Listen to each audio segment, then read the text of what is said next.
ও মুমিন চলো যাই যাই রে জান্নাতেরই পথ ধরে। ও মুমিন চলো যাই যাই রে জান্নাতেরই পথ ধরে।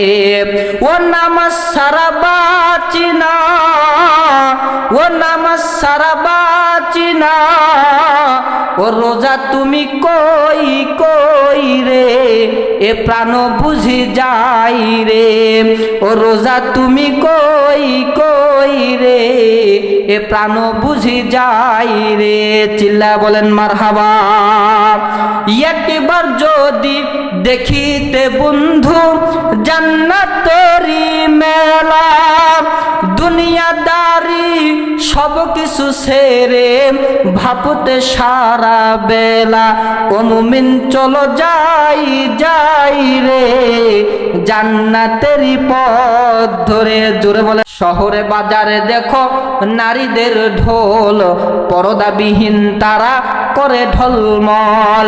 অন্যকে তার দিকে আশিকি বানাই, অন্যকে তার দিকে আশিকি বানাই। দেশটা আজ ধ্বংস হলো নারীর বেপরদায়। সবার মুখে একই আওয়াজ হাই হাই হাই। চিল্লা বলেন ঠিক কিনা। ইবলিসে বড় জ্বালা বাংলাদেশে, আগমন ঘটেছে নারীর বেশে। দলে দলে দলে নারী মেলা মিলাই, পার্কে বসিয়া ওরা গলা মিলাই। দেশটা আজ ধ্বংস হলো নারীর বেপরদায়। সবার মুখে একই আওয়াজ হাই হাই হাই। জোরে বলেন ঠিক। পর্দার জাহিলিয়াতের জামানার নারীদের মতন বেপর্দা হয়ে রাস্তাঘাটে চলবা। এ জোরে জোরে বলেন চলবা। বেপর্দা হয়ে চলা যাবে না।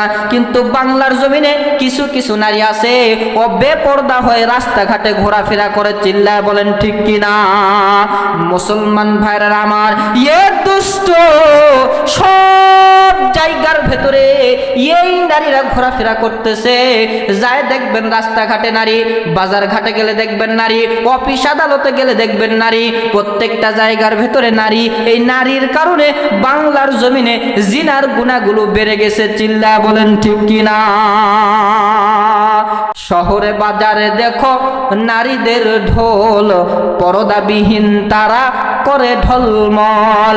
অন্যকে তার দিকে আশিকি বানাই, অন্যকে তার দিকে আশিকি বানাই। দেশটা আজ ধ্বংস হলো নারীর বেপরদায়। সবার মুখে একই আওয়াজ হাই হাই হাই। চিল্লা বলেন ঠিক কিনা। ইবলিসে বড় জ্বালা বাংলাদেশে, আগমন ঘটেছে নারীর বেশে। দলে দলে দলে নারী মেলা মিলাই, পার্কে বসিয়া ওরা গলা মিলাই। দেশটা আজ ধ্বংস হলো নারীর বেপরদায়। সবার মুখে একই আওয়াজ হাই হাই হাই। জোরে বলেন ঠিক কিনা। তাহলে নারীদেরকে আপনার আমার পর্দা করা লাগবে। আমার বাংলাদেশে কিছু আবাল মার্কা স্বামী আছে, ও ঘরের ভিতরে শুয়ে থাইকা নিজের বউকে বাজারে পাঠায় দেয়। আছে না নাই? এ জোরে বলেন আছে না নাই? নিজে নিজে ঘরের ভিতরে শুয়ে থাইকা বউকে বাজারের ভেতরে পাঠায় দেয়। বউ বাজারের ভিতরে লিপস্টিক লাগা যায়, সাজু গুজু করিয়া মানুষদের মাথাগুলো নষ্ট করিয়া এই নারীগুলো সব জায়গার ভেতরে ঘোরাফেরা করার কারণে বাংলাদেশের ভেতরে জিনার গুনাহটা বেড়ে গেছে। চিল্লা বলেন ঠিক কিনা। ওরা চোখে দেয় মাস্কারা, যুবকের কামসারা, পরে তারা হাই হিল, যুবকেরা করে কিল কিল। টানা নানা না, এই এলাকার যুবকদের কোথায় জয়লা গেল তোমরা বুঝলা না। নারীর স্বাধীনতার দেশ, সব কিছু শেষ, আমরা কেঁদে কেঁদে মরি। 18 কোটি জনগণের নাকের ডগায় রশি লাগাইয়া ঘুরাই ওরাই 2 জন নারী। চিল্লা বলেন ঠিক কিনা। আমাদের আগে নেতা কে ছিল বাবা? জোরে বলেন কে ছিল? আমাদের আগে 2টা নেতাই কি নারী না পুরুষ? এ জোরে বলেন নারী না পুরুষ? আপনি বাজারে গেলে দেখবেন বাজারে দোকানদারি করতেছে নারী। আর যদি চাকরি করতে যান, নারীর স্বাক্ষর ছাড়া জিন্দেগি তো আপনার চাকরি হবে? এ জোরে বলেন হবে? আমরা সব জায়গার ভেতরে নারীগুলোকে ঢুকায়া দিছি যাতে করে এই নারীদেরকে দেখে দেখে আমরা বিনা হিসাবে জাহান্নামে যাইতে পারি, ঠিক কিনা? জোরে বলেন।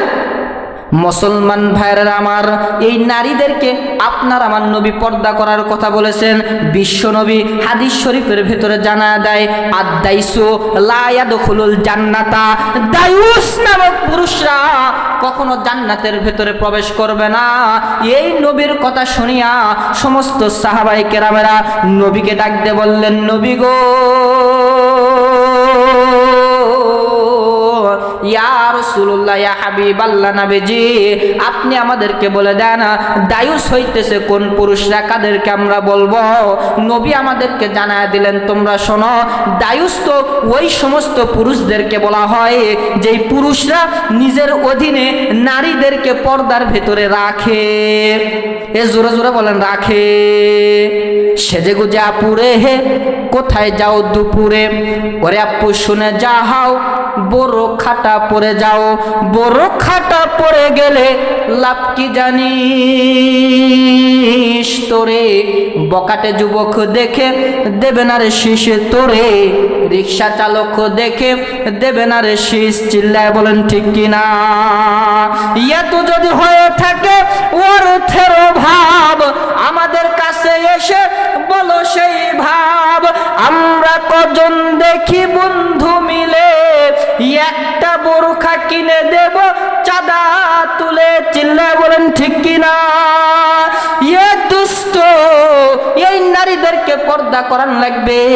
আর যারা নারীদেরকে পর্দা করাবে না, এদের স্বামীরা বিনা হিসাবে জাহান্নামে চলে যাবে। চিল্লায় বলেন নাউজুবিল্লাহ। আমরা সকলে জান্নাতে যাইতে চাই কি চাই না? এ জোরে জোরে বলেন, চাই কি চাই না? এই জান্নাতের মেলা আপনার আমার দেখার দরকার আছে না নাই? তাহলে জান্নাতে যাইতে হলে আমলের পাশাপাশি আপনার আমার স্ত্রীকে, আপনার আমার বউকে, আপনার আমার কন্যাকে, আপনার আমার বোনকে পর্দা করান লাগবে। এই নারীরা যদি পর্দা না করে কোনো দিন কখনো আমরা জান্নাতে যাইতে পারবো? ও মুমিন চলো যাই যাই রে জান্নাতেরই পথ ধরে, ও মুমিন চলো যাই যাই রে জান্নাতেরই পথ ধরে। ও নামাজ সারা বাঁচি না, ও নামাজ সারা বাঁচি না, ও রোজা তুমি কই কই রে, এ প্রাণ বুঝি যাই রে, ও রোজা তুমি কই কই রে, এ প্রাণ বুঝি যাই রে। চিল্লা বলেন মারহাবা। একবার যদি দেখিতে বন্ধু জান্নাতেরই মেলা, দুনিয়াদারি সব কিছু ছেড়ে ভাবতে সারা বেলা, ও মুমিন চলো যাই যাই রে জান্নাতেরই পথ ধরে। জোরে বলেন মারহাবা। লিল্লাহে তাকবীর। এতটুকু আওয়াজ বাজান, আমাদের গ্রামের ভিতরে দুইটা মহিলা ঝগড়া করলে এর চাইতে বেশি আওয়াজ হয়। আরো জোরে আওয়াজ করে বলেন লিল্লাহে তাকবীর। মুসলমান ভাইরা আমার, ওয়াজখানা আমাদের শেষ করা লাগবে। এক নাম্বার আপনাদের নসিহত হলো, ঘরের ভেতরে যাইয়া নিজের বউকে, নিজের কন্যাকে, নিজের বোনকে পর্দা করার তাকিদ দিব ইনশাআল্লাহ। এ জোরে বলেন ইনশাআল্লাহ। আল্লাহ তাআলা আমাদের সকলকে আমার ওয়াজ অনুযায়ী আমাকে এবং আপনাদেরকে